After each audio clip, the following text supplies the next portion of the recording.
قرآن کا ایک نام ہے فرقان. اپنے عبد محمد پر فرقان کو نازل کیا. کیوں نازل کیا؟ لِيَكُونَ لِلْعَالَمِينَ نَذِيرًا، تاکہ یہ کائنات کے لیے ہدایت بن جائے، عالمین کے لیے ہدایت بن جائے. ہم نے رسول کو عالمین کے لیے ہدایت بنایا ہے. اور یہ بھی سن لیجیے، اس آیت میں یہ جو لفظ آیا نا عالمین، خبردار کوئی اس لفظ کو، اس کے مصداق کو محدود نہ کہے. یعنی کوئی یہ نہ سمجھے کہ محدود ہے. نتیجہ جانتے ہیں کیا ہوگا؟ اگر کوئی کہہ دے نا عالمین محدود ہے، نتیجہ یہ ہے کہ اللہ محدود ہو جائے گا. اللہ قرآن میں کہہ رہے الحمدللہ رب العالمین، حمد اس اللہ کی جو عالمین کا رب ہے. تو اب اگر کوئی کہے عالمین محدود ہے تو اس کا مطلب اللہ کی ربوبیت محدود ہو گئی. ربوبیت محدود تو اللہ محدود، اللہ لا محدود تو اللہ کی ربوبیت بھی لا محدود، اللہ کی ربوبیت لا محدود تو عالمین بھی لا محدود ہے. ہم نے تمہیں لا محدود عالمین کے لیے ہدایت بنایا ہے. اس کا مطلب سمجھ آ رہا ہے کہ لا محدود عالمین کی لا محدود مخلوقات کے لیے رسول ہدایت ہے. اس عالمین میں جتنی مخلوقات ہیں سب کے لیے ہدایت میرا رسول. اور یاد رکھیے گا اہم ترین منزل ہے کہ جو عالمین کے لیے ہدایت ہو اس ذات کے اندر تین چیزوں کا ہونا ضروری ہے. تین چیزیں توجہ رکھیے گا. پہلی چیز جو عالمین کے لیے ہدایت ہے، ضروری ہے، وہ عالمین کی ہر مخلوق کو جانتا ہو. یہ ایسی بات ہے جسے سمجھانے کے لیے نہ مجھے آیت پڑھنے کی ضرورت ہے نہ روایت پڑھنے کی ضرورت ہے. عقلی بات ہے، عقلی بات ہے. ہدایت کرنے والے کو یہی نہ پتا ہو میں کس کی ہدایت کے لیے آیا ہوں تو کیسا عادی ہوگا؟ پہلی چیز اسے پتا ہونا چاہیے کہ میں کس کی ہدایت کے لیے آیا. اگر عالمین کی ہدایت کے لیے تو اس کا مطلب عالمین کی ہر مخلوق کو جانتا ہے. سلامت رہیے. دوسری بات کیا ہے؟ ہر مخلوق کے مزاج کو بھی جانتا ہوں. یہ بڑا جملہ ہے. مزاج کا پتہ ہونا بھی ضروری ہے. دیکھیں ہدایت کے لیے سامنے والے کا مزاج پتہ ہونا بڑا ضروری ہے اور اس کے مزاج کے مطابق ہدایت کی جائے گی. یہی وجہ ہے آپ دیکھیے کہ اللہ نے قرآن میں نبی کو مبشر بھی کہا، نذیر بھی کہا ہے. یہی سورہ فرقان جس کی پہلی آیت ابھی میں نے پڑھی، جس کے بنیاد پہ یہ تقسیم ہو رہی ہے، اس کی 56ویں آیت میں اللہ کہتا ہے ما ارسلناک الا مبشرا ونذیرا. اے حبیب ہم نے تمہیں مبشر بھی بنایا ہے، نذیر بھی بنایا. مبشر کہتے ہیں خوشخبری دینے والے کو، نذیر کہتے ہیں ڈرانے والے کو. تم مبشر بھی ہو، نذیر بھی ہو. خوشخبری بھی دو گے، ڈراؤ گے بھی. سمجھایا جا رہا ہے تم ہر شخص کے مزاج کو جانتے ہو. جس کا مزاج یہ ہے کہ اس کی ہدایت کے لیے فقط جنت کی خوشخبری کافی ہے، اس کے لیے مبشر بن جاؤ گے. جسے جہنم سے ڈرانا پڑے اس کے لیے نذیر کہلاؤ، اس کے لیے نذیر بن جاؤ گے. لہذا دوسری بات ہر مخلوق کے مزاج کو جانتا ہوں. آپ سنیے تیسری اور اہم ترین بات، ہر مخلوق کی زبان کو جانتا ہوں. ہدایت کیسے ہوتی ہے؟ گفتگو سے ہوتی ہے. اور گفتگو کے لیے ضروری ہے کہ سامنے والے کی زبان، عقلی بات ہے نا بھائی، سامنے والے کی زبان آتی نہیں ہے تو خاک ہدایت ہوگی.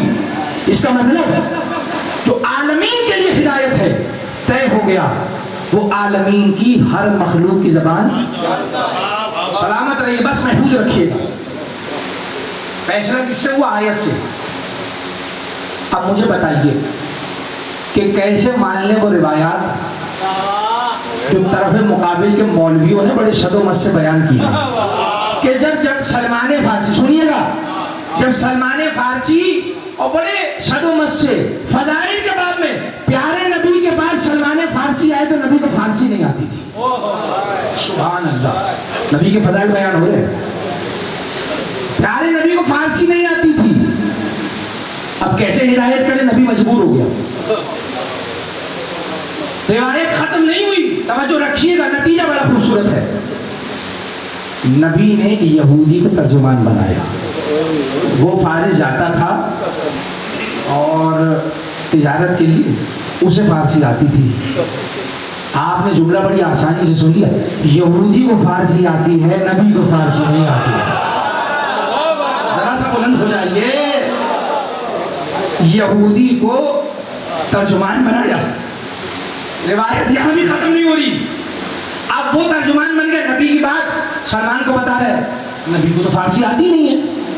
سلمان سے سن کے نبی کو عربی میں بتا دیتے. جبرائیل نازل ہو گئے، یا نبی خدا، یہ یہودی دھوکہ دے رہا ہے، آپ سے کچھ سنتا ہے، سلمان کو کچھ بتا دیتا ہے. سلمان سے کچھ سنتا ہے، آپ کو کچھ اور بتا رہا ہے. یہ نہیں چاہتا ہے ہدایت ہو. وہ کہتے ہیں تو جبرائیل نازل ہو گئے، ورنہ نبی کو پتہ ہی نہیں چلتا. یہودی رسول خدا کو دھوکہ دے دیتا، دھوکہ دے دیتا. جو یہودی سے دھوکہ کھائے وہ عالمین کے لیے ہدایت نہیں ہوتا. میرے ساتھ رہیے گا، میرے ساتھ رہیے. عالمین کے لیے ہدایت نہیں ہو سکتا. یہودی سے دھوکہ کھائیں گے نبی. اور ساری باتیں فضائل کے باب میں، پیارے نبی کو فارسی نہیں آتی تھی، پیارے نبی نے یہودی کو ترجمان بنایا، پیارے نبی کو دھوکہ ہو جاتا. ایمانداری سے بتائیے، دل پہ ہاتھ رکھ کر، آیت میں پڑھ چکا، آیت کو مانوں گے؟ یہ روایت کیا خیال ہے؟ پڑھے لکھے لوگ بیٹھے میرے سامنے، جواب دیں گے تو بات آگے بڑھے گی. آیت یا روایت؟ آیت. آیت کیوں؟ نبی نے فرما دیا تم تک کچھ بھی پہنچ جائے اور تم جاننا چاہتے ہو صحیح ہے یا غلط، قرآن کے تناظر میں دیکھو. ذرا سا بلند ہو جائیے. اگر روایت کا جملہ ہے ما وافق کتاب اللہ فخذوہ، جو قرآن کے مطابق ہو قبول کر لو، ما خالف کتاب اللہ فدعوہ، اور جو قرآن کے مقابلے میں آ جائے اسے چھوڑ دو، اسے چھوڑ دو. جو قرآن کے مقابلے میں آ جائے اسے چھوڑ دو.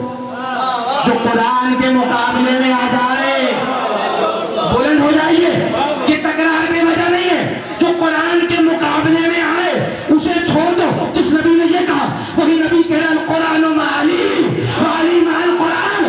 سمجھایا گیا جو قرآن کے مقابلے میں آئے اسے بھی چھوڑ دو، جو علی کے مقابلے میں آئے اسے بھی چھوڑ دو.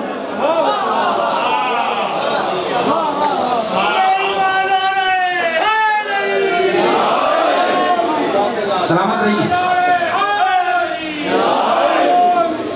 معیار قرآن ہے.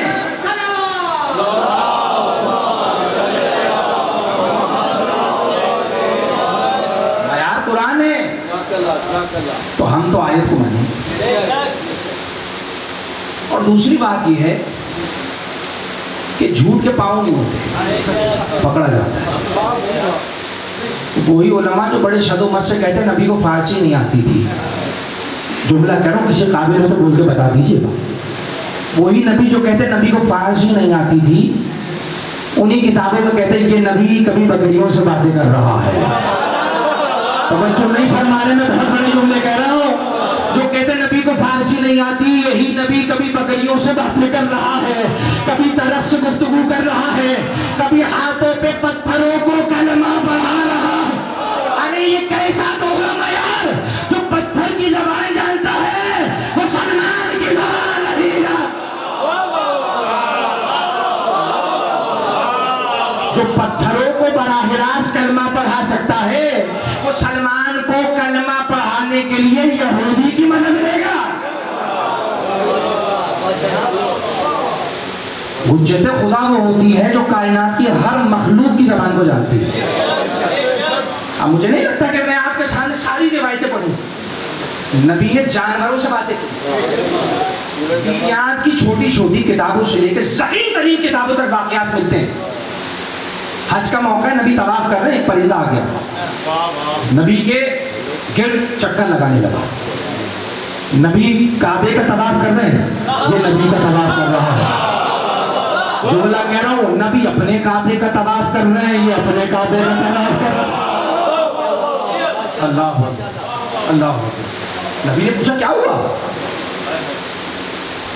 کہنے لگا آپ کے ایک صحابی نے حالت احرام میں میرے گھونسلے سے میرے بچوں کو اٹھا لیا. صحابی رسول رضی اللہ تعالیٰ عنہ بچے اٹھا لیے. نبی نے بلایا، کہا پرندے کے بچے اٹھائیں. کہاں اٹھائیں؟ واپس رکھو.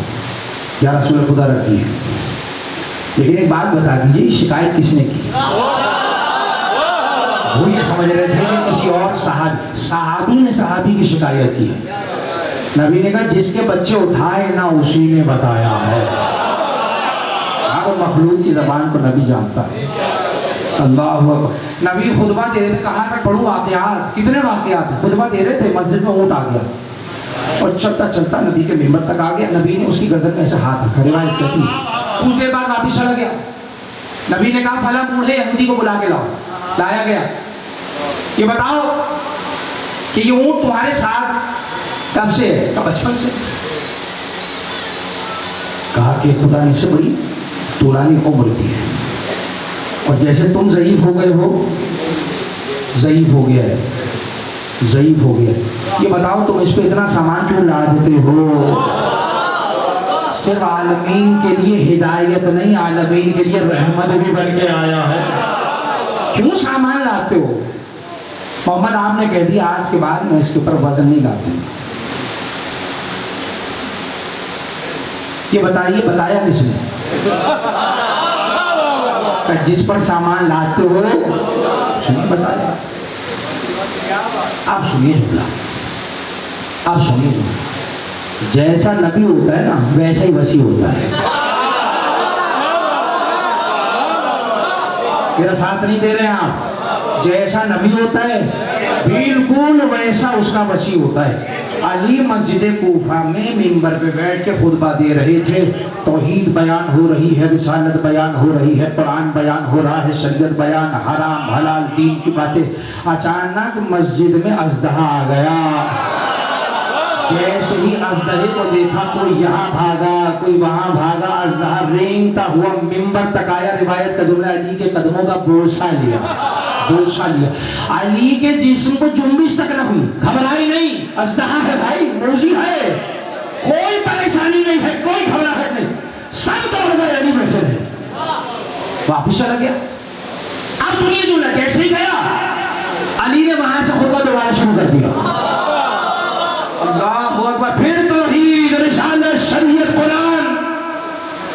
مجھے حیرت اس بات پر نہیں ہے، ہو سکتا ہے کوئی حیرت کر رہا ہو کتنی بڑی بات ہے، کتنی بڑی بات ہے. سبحان اللہ. کتنی بالکل موجود ہے. کتنی بڑی بات ہے، کتنی بڑی بات ہے. سب دوڑ گئے، علی نہیں دوڑے. ہو سکتا ہے کوئی حیرت کر رہا ہو، مجھے حیرت نہیں ہے. خدا کی قسم مجھے کوئی حیرت نہیں ہے کہ جب سب دوڑ گئے علی کیوں نہ گھبرائے. بھائی مجھے پتا ہے جو سانپ سے ڈر جائے وہ اور ہے جو کہوارے میں اژدہا چیر ہے.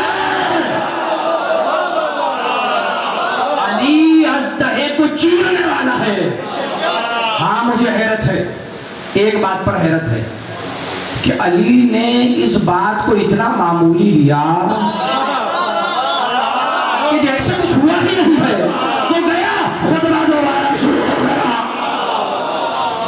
اصحاب پریشان ہو گئے، اصحاب پریشان ہو گئے. کہنے لگے علی اب برداشت نہیں ہوتا، بتا دیجئے کیا ہوا. علی نے ایک لمحے کے لیے پھر خطبہ روکا. گھبراؤ نہیں، جو آیا تھا وہ اژدہا نہیں تھا، جن تھا. اپنی قوم کا سردار تھا، مجھ سے مسئلہ پوچھنے کے لیے آیا تھا. پھر سے خطبہ شروع ہو گیا.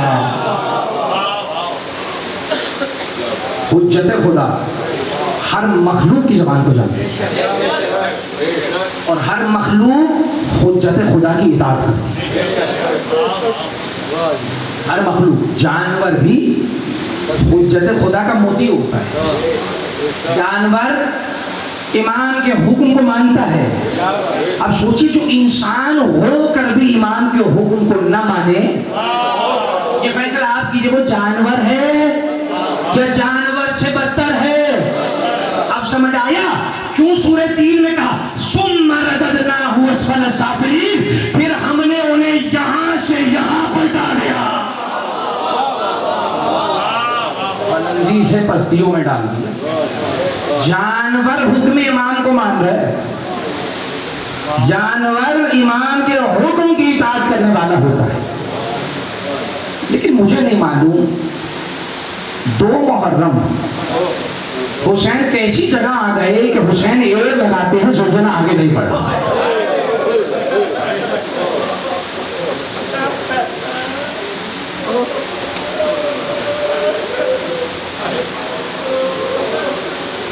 جانور امام کے حکم کو مانتا ہے, حسین بار بار ایڑ لگاتے ہیں.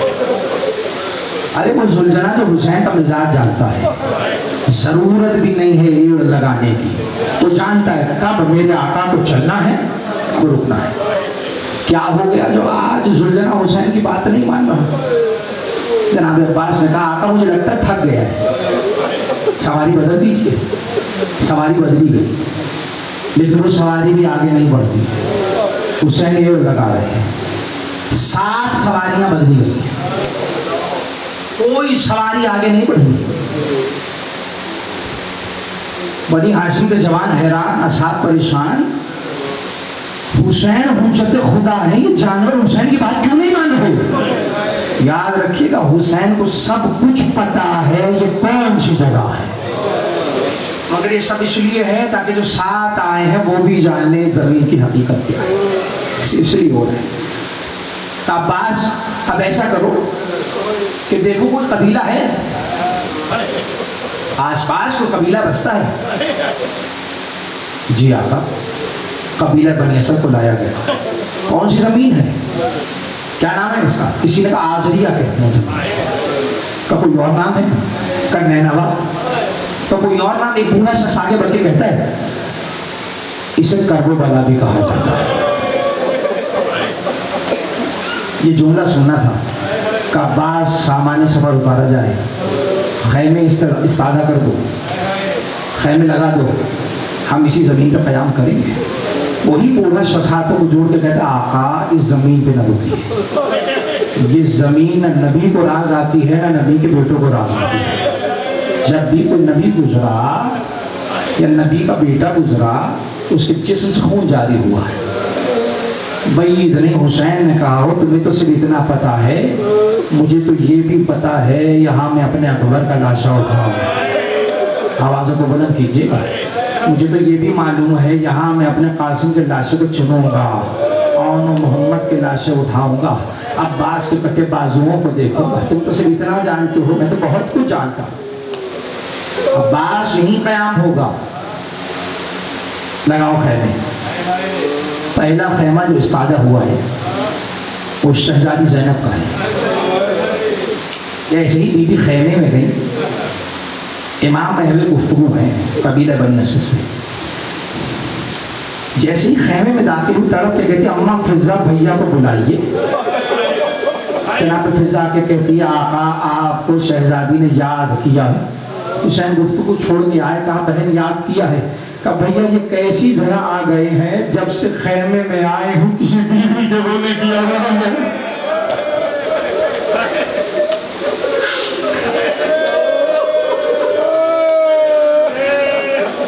بھیا کوئی بیوی رو رہی ہے. حسین نے سر جھکا کے کہا زینب پہچانا نہیں, ماں فاطمہ کے رونے کی آواز. بھیا ہماری ماں رو رہی ہے. ہاں زینب بقیہ سے میری ماں میرے ساتھ آئی ہے. بھیا ماں کی ساتھ آئی. زینب یہی وہ مقام ہے جہاں میری گردن کاٹی جا رہی, تمہاری چادر تھی. دوبارہ پڑھتے قبیلہ بنی اسد کی جانب. میں اس زمین کو خریدوں گا. امام حسین فرماتا ہے اس زمین کو خریدوں گا. قبیلے والوں نے کہا آقا ہم آپ سے قیمت لیں گے, جتنا جی چاہے اس زمین پر قیام کی. حسین نے فرمایا وقتی قیام نہیں، قیامت تک کے لیے. اب یہاں قیامت تک بسیرا ہوگا، زمین کی قیمت دوں گا اور 2 شرطیں ماننی ہوں گی. آقا فرمائیے، سنیں گے پہلی شرط سے پہلے یہ سن لیجئے کہ آپ نے حسین کے لیے کیا کیا. آپ نے کیا کیا؟ آپ نے محرم کے آتے ہی، محسوس کیجئے گا جملے کو، محرم کے آتے ہی کچھ وقت اپنی مصروف زندگی سے حسین کے لیے خاص کر دیا کہ اب ہم حسین کے ذکر میں شریک ہوں گے، حسین کی مصیبت پہ آنسو بہائیں گے، حسین کا ماتم کریں گے. یہ وہ ہے جو ہم نے حسین کے لیے کیا ہے. سنیں گے حسین نے ہمارے لیے کیا کیا. تو پہلی شرط، اب قیامت تک کوئی عزادار آئے اسے 3 دن تک میرا مہمان ہے.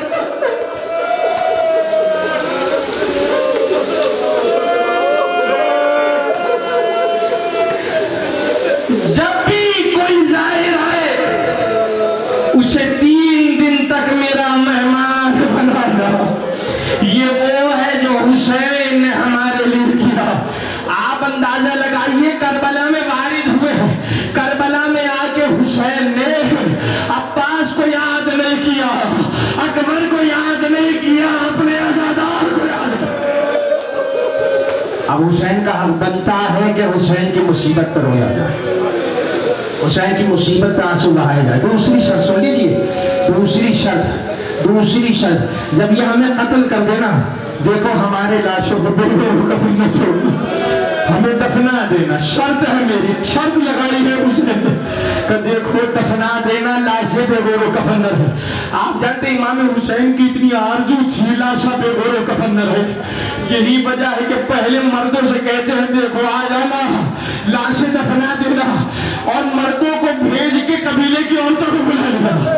ایک آگ لشکر یزید کے خوف سے تمہارے مرد گھروں سے باہر نہ آئے، ارے تم عورتیں آ جانا، مگر لاشوں کو دفنا دینا، عورتوں کو بیچ کے چھوٹے چھوٹے بچے بنائے.